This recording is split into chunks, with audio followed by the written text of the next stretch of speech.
project we're working on with Carolina is very, very relevant to our time. Being that as a woman, as a Nigerian woman, growing up as a Nigerian woman, there were certain, would I say, ways a woman should behave, should think, should act that we never questioned up until in recent years. That as you grow older, you begin to wonder why you do some of the things you do, and there's no explanation. You really can't understand it. It's just like working with someone else's experience. You're not allowed to experience things for yourself, not allowed to make decisions for yourself.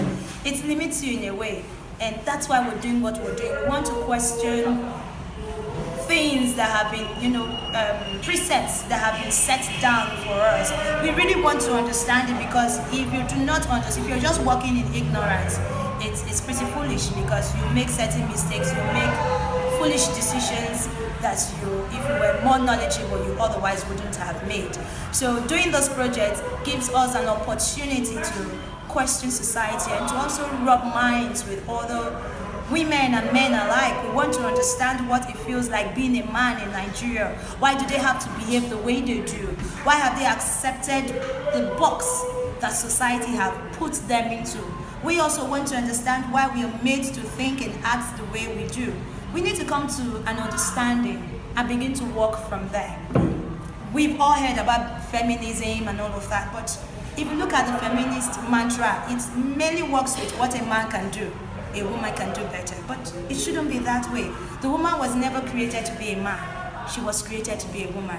She needs to think like a woman, act like a woman. You don't have to try and supersede a man. That does not make you any better. Rather, it limits you in a certain way. You need to understand your strength and accept it. Understand your strength and weaknesses as a woman. Accept it, embrace it, and move forward from there.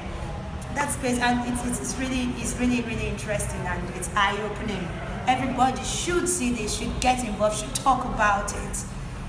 When we talk about these things, we get better. We get to what's the word to use now? If we all talk about it, then it's like getting to a solution. It may not be the final solution, but it's a way forward, and it's better not being in the dark. You're somehow in the light. You can see, you can understand, and that's all we want to do. This project is really important to me, especially because I believe that as artists, what we need to do is to create life and what life is about. And in creating life, we need to touch the areas that involves individual needs, that involves individual feelings, individual emotions, however you want to put it. And Carolina coming down here to do this project for us is really important, because in this part of the world we don't get to talk about these things. These things, it's in our minds. We fight with our minds. We fight with society. We fight with religion. We don't question ourselves. It's like the society is telling us what to do. Religion is telling us what to do, and we really do not have a decision to make for ourselves. We don't have a say in what goes on in our lives. We don't have a say in what goes on in the lives of the people around us. Talk more.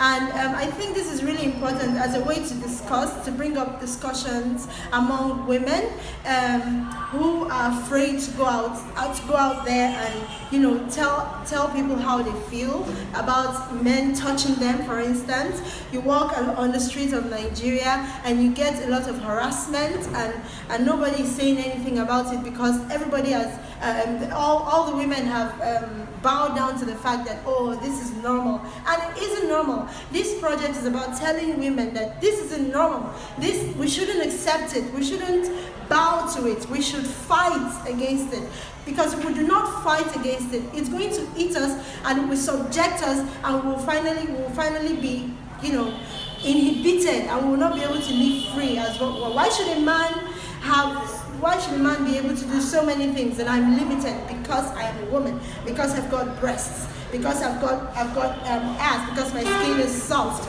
Why should I be called a woman?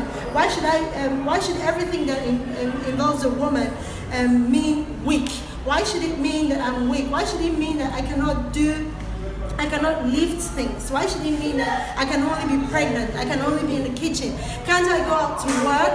Can I not go out to, there is a confidence that it instills in everyone when you're able to go out and, make something for yourself. And I think that the society have put women to a corner where they're there in that corner and they're unable to come out. I feel that every woman is screaming. They want to scream, they want to come out to the world, and society is not letting them. Let us all come together and support this project. I believe one way or the other it's going to, it's going to help us in our lives, our financial lives, emotional lives, family life, in our workplaces. It's going to help us because abuse is everywhere. Thank you very much.